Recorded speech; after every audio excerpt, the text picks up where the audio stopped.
Today's debate tackles the generational divide between Millennials and Gen Z. Both groups have shaped society in unique ways, but when it comes to work ethic, morals, and values, who's having a greater impact? Millennials are often praised for their resilience and contributions to social change, while Gen Z is criticised for being too fragile, overly focused on mental health, and quick to complain about minor issues. Let's dive into this.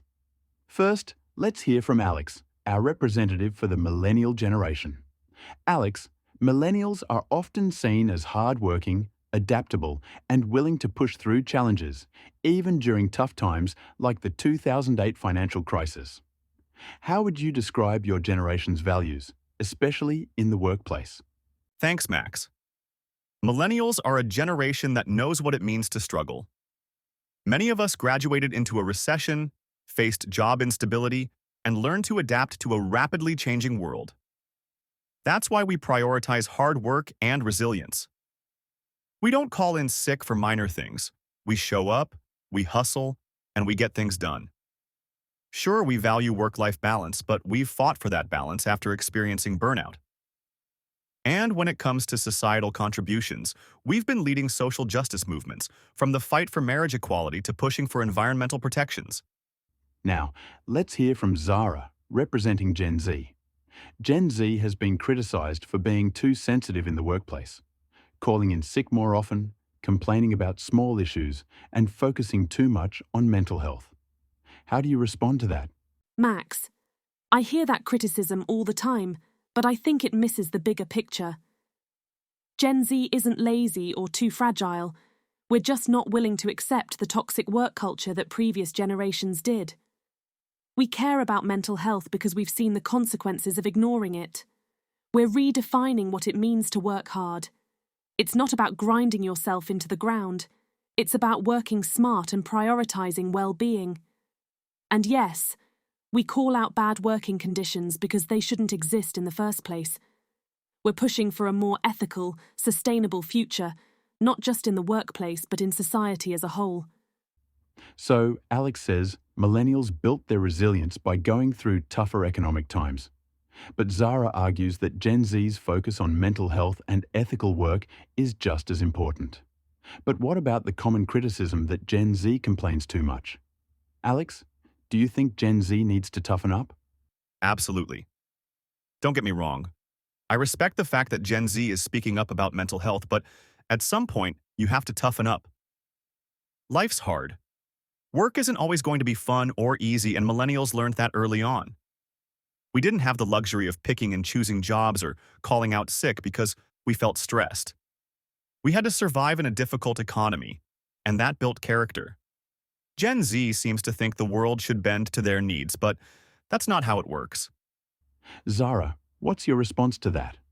Are millennials tougher because of the challenges they faced? Look, Alex is right about one thing. Times were tough for millennials. But here's the thing. We're not interested in just surviving. We're trying to build a world where people don't have to suffer to make a living. If that makes us soft, then so be it. We're challenging outdated norms, pushing for better working conditions, and prioritizing mental health because it matters. The fact that we're willing to call out toxic workplaces and demand better isn't a weakness. It's progress. Clearly, we've got two very different views on what it means to work hard and make a difference. But we're just getting started. Next, we'll dive into how these two generations contribute to social change and whether Gen Z's approach to activism and work ethics really sets them apart or holds them back. Stay tuned. We heard some sharp differences between millennials and Gen Z in terms of work ethic and resilience. But there's more to this generational divide than just workplace behaviour. Now, let's dive deeper into how these two generations approach activism, social change, and their contributions to society. Alex, you've seen millennials as leaders in major social movements. Do you think Gen Z's activism matches up, or are they falling short? Max, millennials have been at the forefront of some of the biggest social movements in recent history. We didn't just talk about change, we made it happen. From Occupy Wall Street, which brought attention to economic inequality, to the fight for marriage equality and environmental protections. We've been out there in the streets pushing for real, tangible results. And yes, we faced a lot of resistance, but we kept going. Gen Z, on the other hand, talks a lot about activism, but I sometimes wonder if their efforts are more about gaining attention online rather than creating lasting change. Hashtags don't always lead to legislation.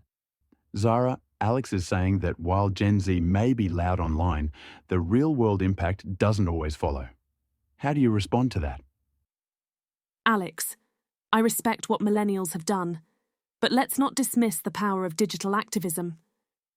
Social media has given us tools that previous generations didn't have. Movements like Fridays for Future, which started with a single person, Greta Thunberg, became global because of Gen Z's ability to mobilize online. The same goes for Black Lives Matter, which gained even more traction through social media, exposing systemic racism worldwide. We're not just raising awareness, we're holding people and governments accountable. The world is changing faster than ever, and Gen Z is pushing for change in real time. We might do it differently, but that doesn't mean it's less effective. All right, so we've got millennials leading the charge through traditional protest movements and Gen Z mobilizing through digital platforms. But let's talk about the workplace. Alex, you mentioned earlier that millennials are known for working hard and adapting to economic challenges. How do you see Gen Z fitting into today's workforce? Are they ready for the same level of responsibility? That's where I think there's a real issue. Gen Z expects to come into the workplace and immediately see change, without going through the same tough experiences we did. Yes, we fought for work-life balance and flexibility, but we had to earn it. Gen Z seems to want everything handed to them on a silver platter. They call in sick when they're feeling overwhelmed, and they expect companies to cater to every need.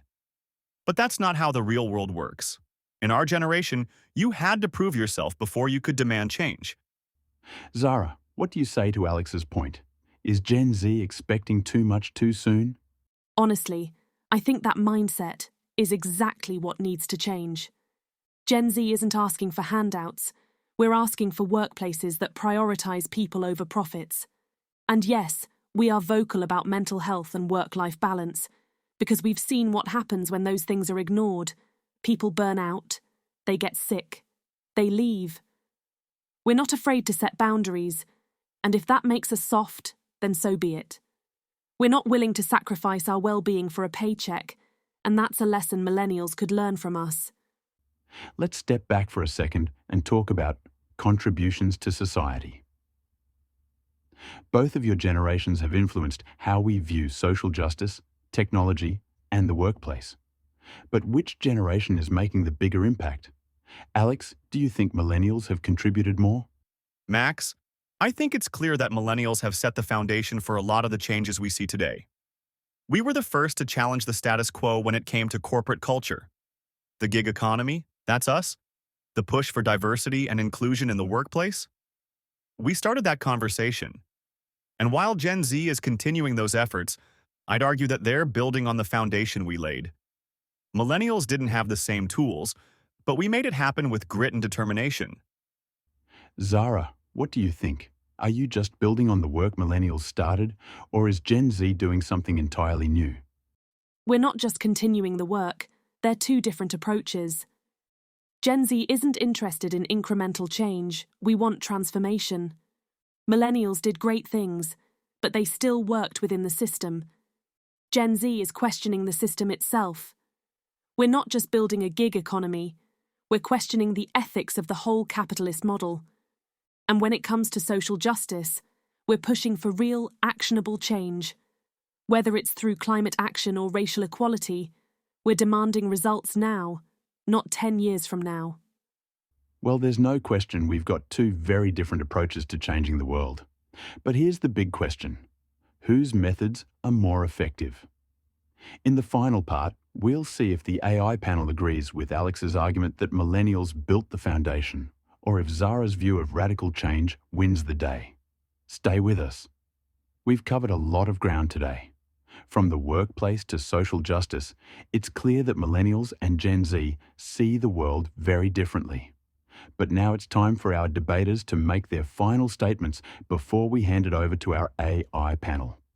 Alex, what's your final word on why millennials are leading the way when it comes to work ethic, values, and contributing to society? Thanks, Max. Look, millennials have had to fight hard for everything we've accomplished.